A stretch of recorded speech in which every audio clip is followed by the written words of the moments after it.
Welcome back, friends. Today's a good day because we're getting into a poet that I don't think I've read on this channel yet. His name's Robert Burns, Scottish poet. In fact, a lot of people call him the national poet of Scotland because he's probably the greatest poet that country has produced, which is saying a lot because there's quite a few. But anyway, he's quite prolific, as you can see. Wrote a lot of poems, high poems, and then kind of lower poems. This is one of the lower poems, what I'm going to be reading to you today. But that's not to say that it's low in quality. More, it was written in a very simple way, sort of a poem for the commoner. And I like to think of myself as a commoner. My wife and I, we've been reciting this poem to each other back and forth over the past couple years, and it just grows sweeter every time I hear my wife say it. It's called John Anderson, My Joe. My Joe meaning my beloved, okay? This poem Burns adapted from an earlier folk song, which you should look up. It's kind of funny in what it talks about.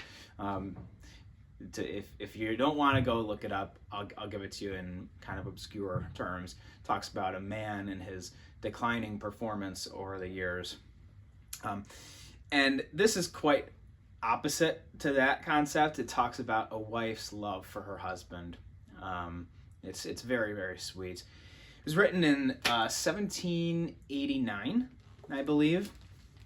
And the poem is, I don't know, it's very simple. Like I said, it's got 2 verses to it and a very simple rhyme scheme. It's best read in sort of the Scottish accent, one that I just don't possess, and I'm not even going to try for you.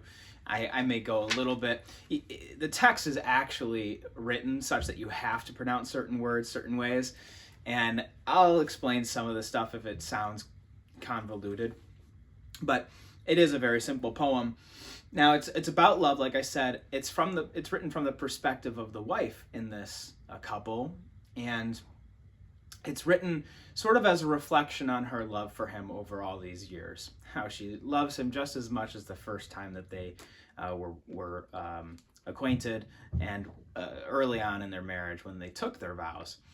And how all the accumulation of their life experiences together have led them to that final destination, death, and how they're going to tackle that just the same as they tackled everything else together.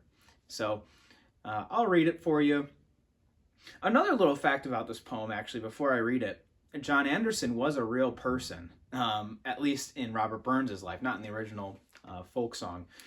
But it was one of his friends, and he was a carpenter. Actually, it's said that the coffin that Burns is currently lying in was made by John Anderson. So evidently a pretty special person in his life. And this was sort of like an ode to him, I guess. He did it as like a tribute to his friend. So let's read it with that in mind and with the sweet love that he's describing in mind. John Anderson, my Joe John, when we were first acquaint, your locks were like the raven, your bonny brow was brent. But now your brow is belled, John, your locks are like the snow. But a blessing on your frosty pow, John Anderson, my Joe. John Anderson, my Joe, John, we climbed the hill together, and many a canty day, John, we had we one another.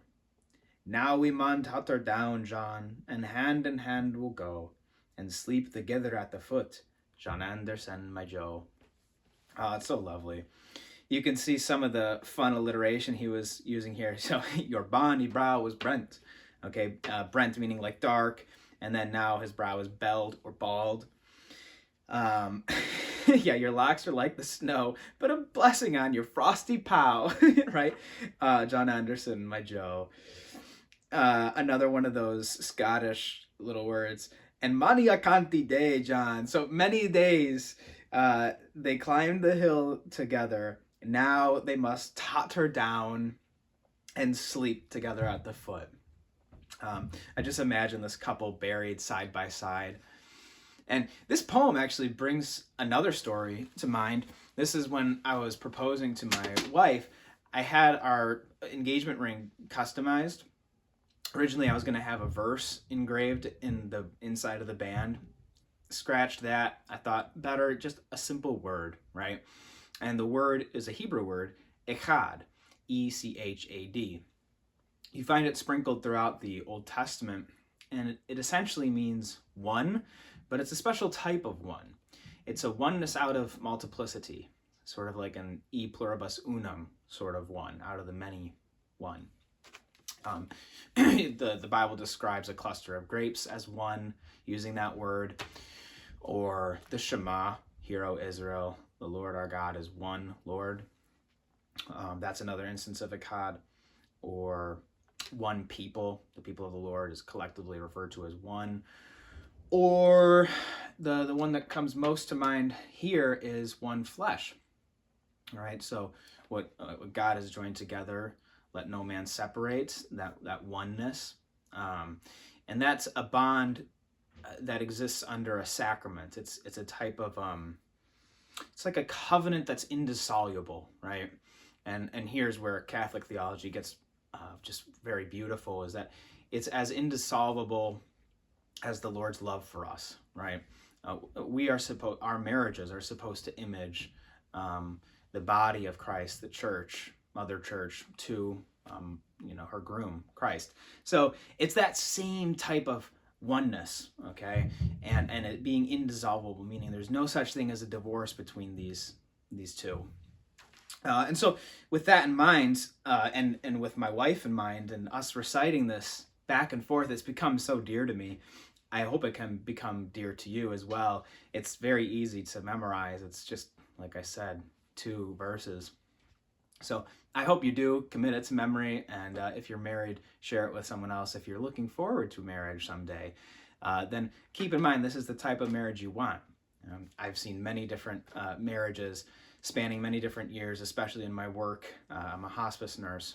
I've seen marriages that have been only there for months when someone passes, and then I've seen marriages where it's longer than the average lifetime of a person. I've seen marriages lasting north of 75 years, and it's so beautiful to see the love and devotion that grows throughout those years.